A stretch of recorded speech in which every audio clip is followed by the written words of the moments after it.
नमस्कार YouTube family. तर मित्रांनो 2-4 दिवसापासून आपले ब्लॉग आले नाही बघा. तर मी गेलो आहे पुण्याला 5-6 दिवस होतो आहे बघा मित्रांनो. तर आज आलो आहे घरी आणि लगेच रानामध्ये आलो आहे मित्रांनो. तर रोडचं बी काम चालू आहे बघा. तर या साईडनं बघा मित्रांनो, बैलासाठी पाणी भरले बघा आणि दिवस मावळत चाललं आहे मित्रांनो. आणि मी जात होतो तर हे जांभळावर इतके जांभळं लागलेत मित्रांनो, जबरदस्त एकदम गोड लागलेत बघा मला. हे बघा, गावाकडचं एकदम सुंदर वातावरण असते मित्रांनो. काय 2-4 दिवस पुण्यामध्ये होतो, पण आपल्याला पुण्यामध्ये करमत नाही मित्रांनो. काय बळजबरीने 2-4 दिवस काढलेत बघा तिथं असे मित्रांनो. आणि आपलं रोडचं बी खडीकरण चालू आहे मित्रांनो, कारण की पावसाळ्याच्या आधी झाल्यावर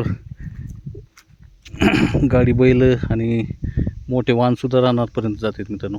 हे बघा कसं एकदम फ्रेश वातावरण वाटतंय बघा. तर चला, आपण आज मिनी ब्लॉगच काढणार आहे मित्रांनो. तर चला, आज आपल्या चॅनलवर कोणी नवीन असाल तर चॅनलला सबस्क्राईब करा, शेअर करा आणि लाईक करायला विसरू नका मित्रांनो. चला.